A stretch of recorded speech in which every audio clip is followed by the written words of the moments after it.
शब्द है मोर, यानी ज्यादा।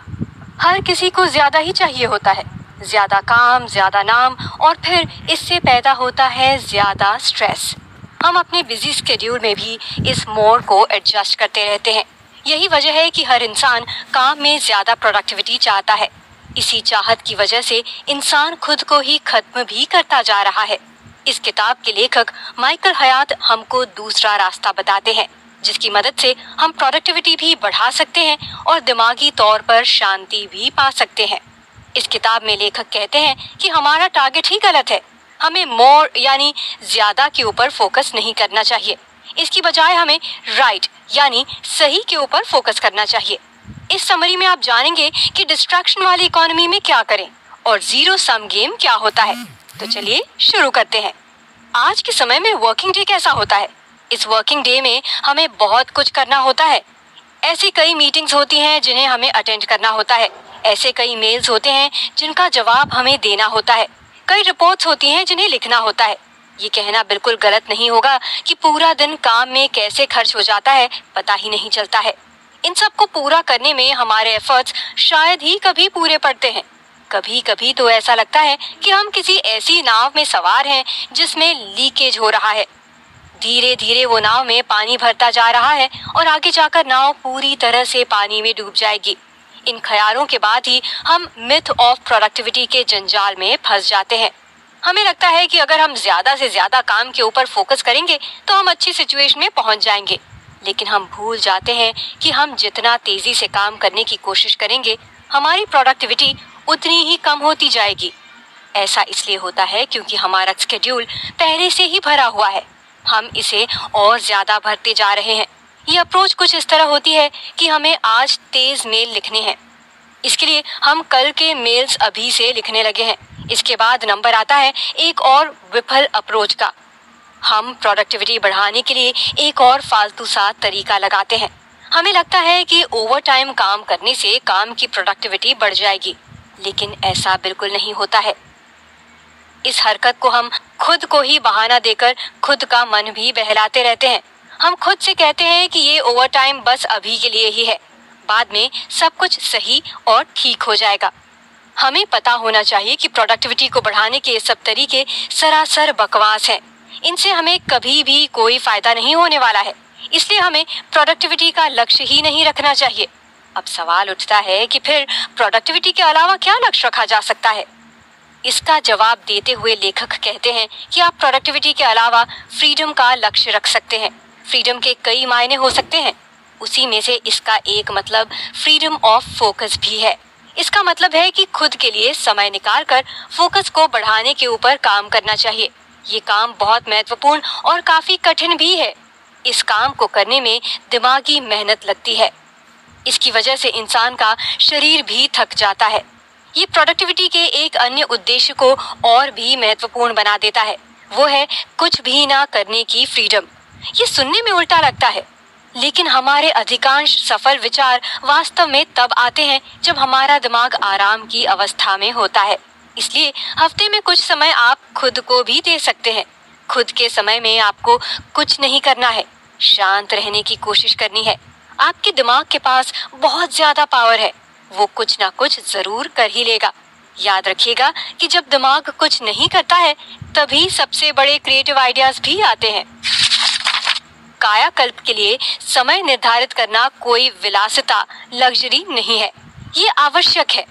जैसे जैसे साल आगे बढ़ता जाता है, हमारा कैलेंडर भी टू डू लिस्ट से भरता जाता है। एक समय तो ऐसा आता है कि हमारा कैलेंडर किसी शॉपिंग लिस्ट से भी ज्यादा भरा लगने लगता है। ऐसे में हम सबसे पहले अपनी लाइफ से रिलैक्सेशन के पलों को काटने की शुरुआत कर देते हैं। हम तुरंत दोस्तों के साथ बाहर डिनर का प्लान कैंसिल कर देते हैं। कई लोग तो सोने के समय को भी कम करने की शुरुआत कर देते हैं। लेकिन हमें पता होना चाहिए कि ऐसा करने से हमारी मेंटल हेल्थ बुरी तरह से प्रभावित होती है। इसी के साथ साथ हमें ये भी पता होना चाहिए कि ऐसा करने से कुछ ज्यादा फायदा भी नहीं होता है। हम लोगों में से कई लोगों को ऐसा लगता है कि हम दिन भर एक ही एनर्जी के साथ काम कर सकते हैं। कई लोगों को तो ऐसा भी लगता है कि हम लगातार अपने काम करने की पावर को 20% की दर से बढ़ा सकते हैं।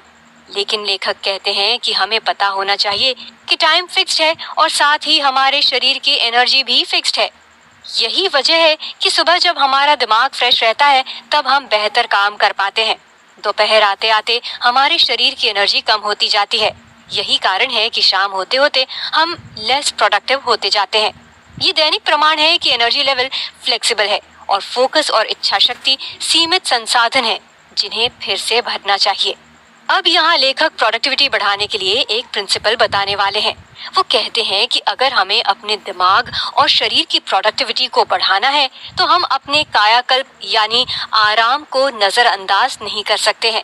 यही एक प्रोसेस है जिससे हमारा शरीर और दिमाग फिर से मेहनत करने के लिए तैयार होता है। लेकिन हमारी आदत है कि हम कायाकल्प को सबसे ज्यादा इग्नोर करते हैं। इसके एग्जाम्पल के तौर पर आप खुद की नींद को देख सकते हैं। जब भी कुछ महत्वपूर्ण आता है आप अपनी नींद को नजरअंदाज कर देते हैं। लेखक कहते हैं कि स्लीप प्रोडक्टिविटी की नाव की तरह होती है। डेविड के रॉन्डाल ने अपनी किताब ड्रीमलैंड में रिसर्च की मदद से स्लीप के बारे में बताया है कि कम सोने से हमारे अंदर प्रॉब्लम सॉल्विंग कैपेसिटी खत्म हो जाती है। इसी तरह कुछ न्यूरोसाइंटिस्ट पेनेलोप ए ल्यूइस भी कहते हैं उनके हिसाब से कम नींद लेने वाले लोग कभी भी प्रोडक्टिव नहीं हो सकते हैं। ऐसे लोगों के दिमाग में ओरिजिनल आइडियाज आने बंद हो जाते हैं। इसलिए लेखक सलाह देते हैं कि प्रोडक्टिव बने रहने के लिए सबसे ज्यादा जरूरी है कि अपने शरीर और दिमाग के कायाकल्प में ध्यान देते रहा करें। काम करना जितना जरूरी है उतना ही जरूरी रेस्ट करना भी है। इसी के साथ ऑथर ये भी कहते हैं कि हमें पावर ऑफ प्ले को भी नहीं भूलना चाहिए। इससे भी हमारे शरीर और दिमाग की गजब की मरम्मत होती है। किसी भी तरह की प्लेइंग एक्टिविटी हमारी प्रोडक्टिविटी को बढ़ाने के लिए काफी है। अब तक ये क्लियर हो चुका है कि प्रोडक्टिविटी की मदद से आपके पास कायाकल्प यानी रिजुविनेशन के लिए ज्यादा समय हो सकता है। आप ज्यादा फोकस रह सकते हैं और आप ज्यादा एक्टिव भी हो सकते हैं। लेकिन आप इसे अचीव कैसे करेंगे? इसके लिए लेखक पहला स्टेप बताते हैं कि आपको एक माली की तरह अभिनय करना होगा। समय बचाने के लिए आपको हर रोज गैर जरूरी कामों को अपनी लाइफ से हटाना होगा। कम काम करते हुए भी ज्यादा प्रोडक्टिव बने रहना, ये सुनने में थोड़ा अजीब सा लग रहा होगा, लेकिन यही एफिशिएंसी का सीक्रेट है। प्रोडक्टिविटी का ये मतलब नहीं होता है कि हर काम को ज्यादा करने की जरूरत है। प्रोडक्टिविटी का मतलब होता है कि हम ज्यादा से ज्यादा राइट थिंग्स करें। इसका मतलब है कि हमें अपने प्रायोरिटीज के ऊपर फोकस करना होगा, बाकी की फिजूल चीजों को एलिमिनेट करना होगा।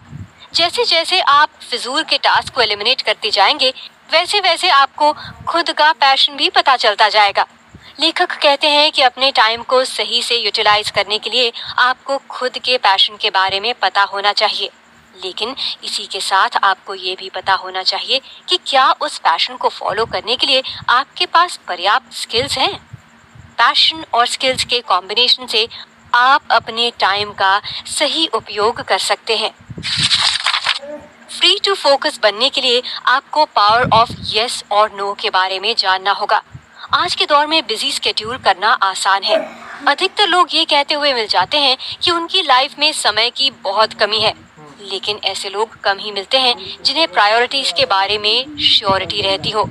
इसका मतलब साफ है कि आज के समय में लोगों के लिए डिसिप्लिन के साथ प्रायोरिटाइज करना मुश्किल हो गया है, लेकिन फिर भी कुछ लोग कम समय में ही बहुत कुछ अचीव कर लेते हैं।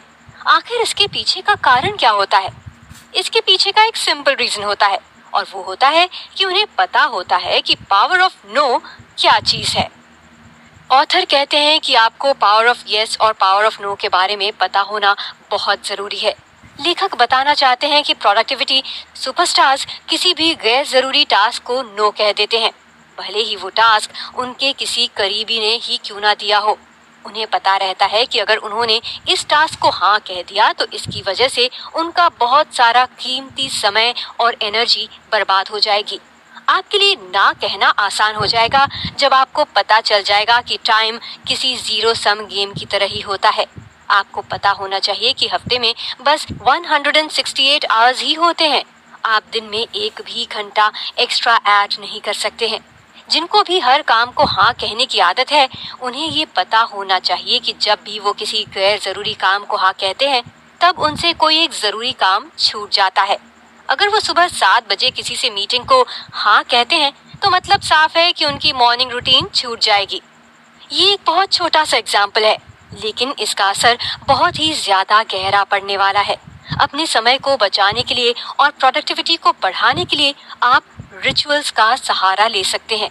इसकी मदद से आप अपने हफ्ते को बेहतर बनाने के लिए छोटी छोटी रूटीन्स को फॉलो कर सकते हैं। इन रूटीन्स का मतलब है कि आपको दिन की शुरुआत से पता होना चाहिए कि आज के आपके गोल्स क्या क्या हैं। इसी के साथ आपको ये भी पता होना चाहिए कि आज के दिन को आपको खत्म कैसे करना है। इन आदतों को बनाकर आप अपना काफी ज्यादा समय बचा सकते हैं।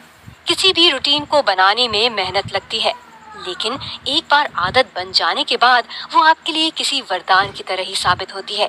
अगर आपके मन में सवाल आ रहा हो कि सबसे अच्छी आदत कौन सी होती है, इसके लिए लेखक आपको मॉर्निंग रिचुअल्स की सलाह देते हैं। सुबह की आदत से मतलब है कि सुबह सुबह खुद के लिए चाय या कॉफी तैयार करना, थोड़ा मेडिटेट करना, थोड़ी कसरत करना और अपने दिन की प्लानिंग करना। ऐसी एक आदत आपको डाल लेनी चाहिए। इससे आपकी प्रोडक्टिविटी काफी अच्छी हो जाएगी। हम लोगों में से अधिकतर लोग अपने काम की शुरुआत बिना किसी प्लान के साथ करते हैं। अब ये हमारी आदत भी बन चुकी है। यही सबसे बड़ी वजह है कि हम फेल भी हो जाते हैं। ऑथर रॉबिन शर्मा ने कहा भी है कि टारगेट को बिना देखे आप उसे अचीव नहीं कर सकते हैं। ये कोट एकदम सटीक बैठता है। हमारे प्रोडक्टिव होने का कोई मतलब नहीं है अगर हमें हमारे टारगेट के बारे में ही ना पता हो। प्रोडक्टिविटी के यूज के लिए हमारा फोकस रहना बहुत जरूरी है। उसके लिए हमारे पास सही डायरेक्शन भी होना चाहिए। इसलिए लेखक कहते हैं कि ये बहुत ज़रूरी हो जाता है कि हम अपने दिन की शुरुआत एक प्लानिंग के साथ करें। हमें पता होना चाहिए कि आज हमें क्या क्या अचीव करना है। ऐसा करने से हमारा माइंड भी फोकस रहेगा। इसके लिए हम अपने दिन भर का फोकस बिग 3 के ऊपर रख सकते हैं। ये बिग 3 क्या है? ऐसे 3 टास्क जो हमारी आज की प्रायोरिटीज हैं। आज हमें इन्हें कंप्लीट करना ही है। इनके अलावा अगर हम कुछ और भी अचीव कर लेते हैं तो वो हमारा बोनस होगा। ऐसे माइंडसेट के साथ हमें अपने दिन की शुरुआत करनी चाहिए। इसी मानसिकता के साथ हम प्रोडक्टिविटी के साथ भी न्याय कर पाएंगे। इसके अलावा भी एक तकनीक है जिसकी मदद से आप प्रोडक्टिविटी को सुपर चार्ज कर सकते हैं। वो ये है कि आपके पास पूरे हफ्ते का एक सटीक प्लानर होना चाहिए। आपको कोशिश करनी चाहिए कि आप अपने आने वाले हफ्ते का पूरा प्लान तैयार कर सके। ऐसा करने से आपका माइंडसेट और ज्यादा प्रोडक्टिव हो जाएगा, फोकस बढ़ेगा और धीरे धीरे सफलता भी आपके कदमों में होगी। यदि आप डिस्ट्रैक्शन इकोनॉमी को चुनौती दे सकते हैं तो आप रिवॉर्ड्स भी हासिल कर सकते हैं। Instant messaging, push notification, web surfing और सोशल मीडिया का अंतहीन स्क्रॉल, ये चीजें हमारे दैनिक जीवन का हिस्सा बन चुकी हैं और सभी हमारे ध्यान और एकाग्रता को खत्म भी कर रही हैं। ये हमारे लिए मददगार भी साबित होती हैं, लेकिन इन्हीं की वजह से इंसान के अंदर चीजों को टालने की आदत भी आती जा रही है। नई तकनीक से हमें तुरंत खुशी का अनुभव होता है।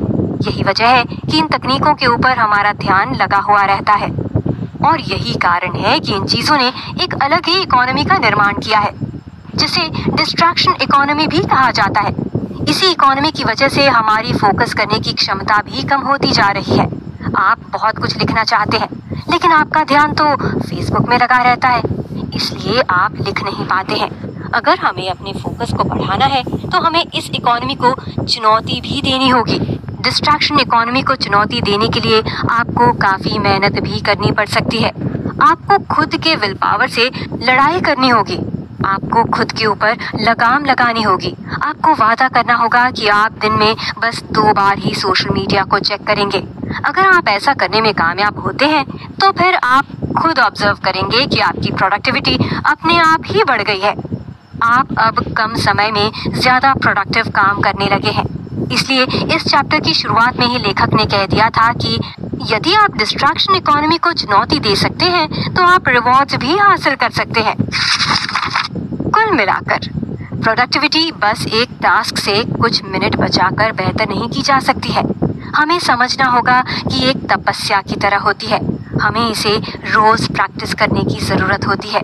हमें पता होना चाहिए कि राइट टास्क कौन से होते हैं।